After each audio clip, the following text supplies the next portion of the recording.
મિત્ર, આજે આપણે ઘણા સમય બાદ 2-2.5 મહિના થઈ ગયા લગભગ નો છૂટકે વિડીયો બનાવવા પડે છે. કારણ કે ભારતમાં રહીએ છીએ ને,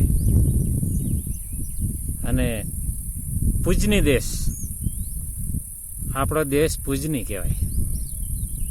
માતાજીની ટિપ્પણી થાય, ભગવાનની ટિપ્પણી થાય, કોઈનો અંત નથી. માફી માંગી લે એટલે લોકો છોડી દેશે. કારણ કે એનો કાંઈ અર્થ પહેલાં બોલવું ને પછી માફી માંગવી.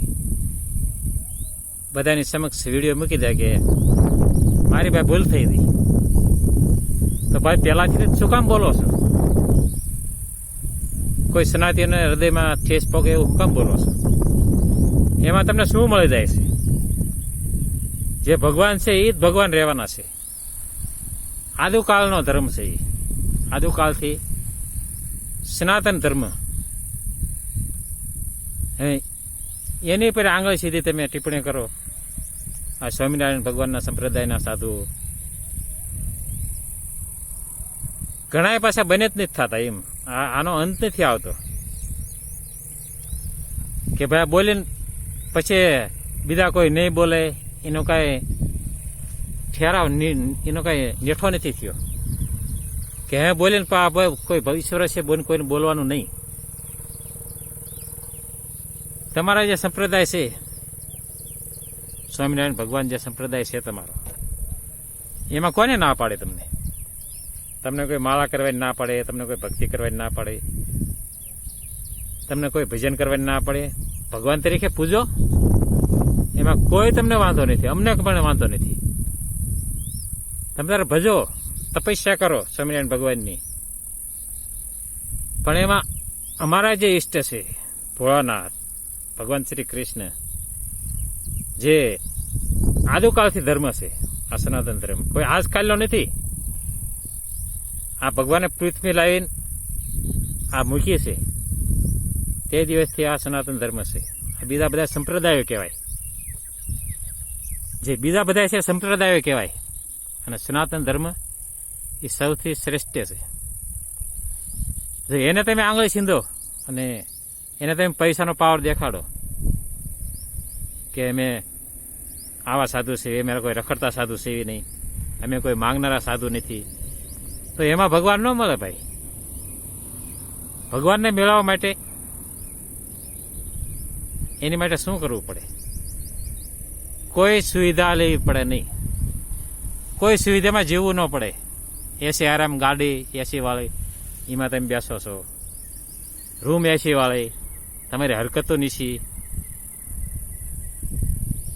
તો અમારા સંસ્કાર સારા છે, તમે તમને વધુ નથી કહેતા. કારણ કે અમે તમારી ઘણે બૈકી રાખીએ તો તમારામાં અમારા ફરક શું? એટલે બહુ કહેતા નથી અમે તમને. પણ તમે અમે કહેવી ને તો ઘણું છે તમારી માટે.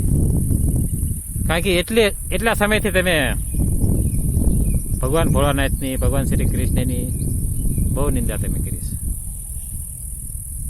અને એક વસ્તુ હું સરકારને કહું છું, સરકાર શ્રીને નમ્ર વિનંતી કરું છું કે તમારી સંસદ સભામાં આવો કોઈ કાયદો કેમ નથી બનાવતા કે ઈશ્વર વિશે કોઈ બોલે, તો ભગવાન વિશે કોઈ ટિપ્પણી કરે તો એને 12 વર્ષની સજા, કોઈ 12 મહિનાની સજા. આવો ઠેરાવ તમે કેમ નથી કરતા? તમને કોઈ બીક લાગે છે? તમે પણ ભગવાનના સંતાન છો, તમને જરાય અસર નથી થતી કે આપણે આ એની ભૂમિ પર રખડીએ છીએ, એનું ખાઈએ છીએ, એનું પીવીએ છીએ, એની પ્રકૃતિમાં આપણે રખડીએ છીએ, એના સાહિત્યમાં જીવીએ છીએ, પણ છતાં ઈશ્વરની ટિપ્પણી કરે તો કોઈને કાંઈ થતું નથી. આ સાધુ લોકો કેટલાક મથે, સાધુ લોકો બહુ મથી રહ્યા છે. હું જોઉં છું, આ મીડિયામાં જોઈએ છે આપણે કે કેટલે સાધુ લોકો મથી રહ્યા છે કે આ સનાતન ધર્મ બચાવવા માટે. પણ સરકારને કાંઈ ખબર નથી પડતી કે આ લોકોને સમજા દેવી. એમ કેમ? પૈસાવાળા છે એટલે સમજા નથી દેતા. ઈશ્વરની વાતમાં પૈસાવાળાને લાગુ પડવું જ ન પડે કે પૈસા ખવડાવીને આ લોકો છૂટી જાય. સતત આમને તમે સંજા કરો અને આના પગલાં લ્યો તો આ વસ્તુ બંધ થાય છે, નહીં તો નહીં થાય. હવે જે ભગવાન શ્રી કૃષ્ણના અવતાર છે એમાં તો બધાને ખબર છે, આખી પૃથ્વીને ખબર છે કે ગોવર્ધન એ 7 દિવસ લગી એક હથેળી પર રાખ્યો હતો ભગવાન શ્રી કૃષ્ણએ. એવા કાર્ય તો એના આ માથાના વાળ ઓછા પડે મિત્રો. આ માથાના વાળ છે ને એ ઓછા પડે એટલા કાર્ય આ પૃથ્વી પર મૂકીને જશે, એને ભગવાન કહેવાય. કોઈ દી કાંઈ ઉંદરડું નથી માર્યું, કોઈ દી કામ કાંઈ કર્યું નથી. એને તમે ઈષ્ટ માનો તો અમને કોઈ વાંધો નથી, પણ અમારા ઈષ્ટને, અમારા ભગવાનને તમે નિશા પાડવાની કોશિશ કરો. એટલે અમારે નો હે આ બોલવું પડે છે, કારણ કે મારે બોલવાની કાંઈ ઈચ્છા નથી. મારા વિડીયોમાં, મારી ચેનલમાં હંમેશા સત્સંગ છે, નો છૂટકે અમારે કહેવું પડે છે, કારણ કે ભગવાન શ્રી કૃષ્ણ અમારો બાપ છે, અમારો બાપ છે. એની વિશે અમે તમે જીભાન લડાવો તમારે બોલાવો કે છૂટક્યો નથી, કારણ કે આ તો સારું છે, તે અમે જરાક સારું બોલ્યું છે, અમારા સંસ્કાર છે અમારામાં. એટલે અમે એલફેલ નથી બોલતા. તમે હુકારાન તુકારા કરો, ભોળાનાથને કરો, હુકારાન તિકારા અમારા બાપને. હવે તમે ટકા કરાવી નાખો ને ભગવાન લુગડા પહેરાવી નાખો, એટલે તમે મન વાંય સ્વામી લગાડી દો. બોલો, વાંય તમે સ્વામી લગાડી દો, એનો કોઈ વાંધો નહીં. એવું તમારામાં એટલું બેલેન્સ હોવું પડે. બેલેન્સ જરા પણ નથી. ઈશ્વરને ઓળખતા નથી તમે, તો ન ઓળખો તો કાંઈ નહીં. તમે અમારા ઈશ્વરને ન ભજો તો કાંઈ વાંધો નહીં, કોઈ દી નામ ન લો તો કાંઈ વાંધો નહીં, પણ અમારા ભગવાનને ટાર્ગેટ ન કરતા. તો ભગવાનને તમે ટાર્ગેટ કરો તો જીવ માત્રને લાગુ પડે. જીવ માત્રને લાગુ પડે. આ ઈષ્ટ એને કહેવાય. ઈષ્ટ કોને કહેવાય? જીવ માત્રને લાગુ પડે. હા, એ ભગવાન છે, કારણ કે સર્વસ્વ એનું બનાવેલું છે. એ તો વારંવાર મારા વિડીયોમાં આવતું હોય, તમે જોઈએ. સર્વસ્વ એનું બનાવેલું છે અને એના સંતાનો છે આપણે. આદુકાળથી આ સનાતન ધર્મ, અને આ તો બધા સંપ્રદાયો છે, એ આજકાલના કહેવાય. એને કોઈ ભગવાન હારે ન હરખાવાય. કે અમારા સાધુ પ્રવચન કરી રહ્યા હતા અને ભગવાન ભોળાનાથ દરવાજે ઊભા હતા અને એમની આજ્ઞા ચાહતા હતા કે દર્શન કરવા છે. ભગવાન ભોળાનાથ તમારા સાધુના દર્શન કરે એવા ચિત્ર તેમ બનાવ્યા છે. ભગવાન ભોળાનાથ પગે લાગી રહ્યા હોય. તમને શરમ છે કે નહીં? તમને નાક કાન જ નથી. તમને નાક કાન જ નથી. તમે કઈ રીતે સાધુ થઈ જશે એ જ ખબર નથી પડતી. કે ભોળાનાથ જેવાની તમે એ રીતે તમે ટીકા કરો. અને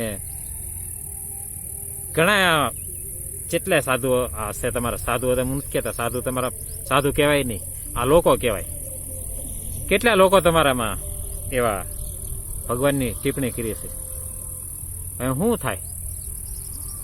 સરકારમાં શક્તિ નથી, સરકારમાં કાયદા નથી. કહેવાય છે સરકારના હાથ લાંબા છે, પણ મને તો ટૂંકા દેખાય છે. સરકારના હાથ ટૂંકા દેખાય છે મને, કારણ કે ભગવાન વિશે બોલે પણ છતાં તમે આનો કોઈ નિર્ણય લેતા નથી, આને સંજા આપતા નથી. તો તમારા ટૂંકા નથી થાય શું છે? તમારા ટૂંકા છે એટલે આમને સંજા કરો. પૈસા ભરે એ તો પણ એ લોકોને છૂટા ન કરવા જોઈએ, એમને સંજા પડવી પડે અને ભગવા લુગડા ઉતારી નાખવા પડે. આટલી સરકારમાં સત્તા છે, પણ સત્તા અત્યારે ચાલી રહ્યું બધું, પણ છતાં કોઈને કાંઈ લાગતું નથી. સનાતનીય ધર્મ, સનાતનીય કેટલા મથે? આ લોકો બોલીને પછી માફી માંગી લે કે મારી ભૂલ થઈ હતી, એટલે પૂરું. પછી બીજો ચાલુ કરે.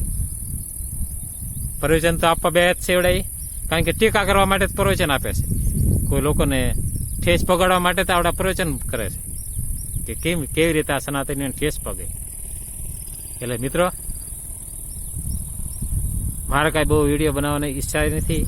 હું કાંઈ વિડીયો બનાવતો નથી, મારા સત્સંગ માટે વિડીયો બનાવું છું. અને નો છૂટકી આ વસ્તુ કહેવી પડે છે, કારણ કે માતાજીને છોડ્યા નહીં અને ઈશ્વરને છોડ્યા નહીં, પણ છતાં સરકાર કોઈ કાયદો કરતા નથી. સરકારને નમ્ર વિનંતી કરું છું કે આનો કંઈક અમલ કરો, આનો કાયદો કરો કે આ વસ્તુ ફરીને થાય નહીં. નમ્ર વિનંતી છે મારી. મિત્રો, આ વિડીયોને જરૂર લાઈક કરજો અને જરૂર આ વિડીયોને આગળ મોકલજો, તો લોકો જાણે, લોકોને ખબર પડે કે સનાતનીઓ જાગો. અને બેસી રહેવાથી ચાલે એવું નથી મિત્રો. આપણે શું લાયા શું લઈ જવાના છીએ એ બધાને ખબર છે, પણ જરાક લડત આપો સનાતન માટે જરાક લડો. અને એની માટે મરી જાય તો કુરબાન છે, ભગવાન માટે મરી જાય તો કુરબાન છે, કારણ કે એનો આપેલો છે, એના સિવાય આપણે તો એને માટે ન મર્યું તો કોની માટે મરી. એટલે મિત્રો, જરૂર આ વિડીયોને લાભ કરજો, આગળ મોકલજો. અને મારા વાલા મિત્રોને જય શ્રી કૃષ્ણ, રાધે કૃષ્ણ.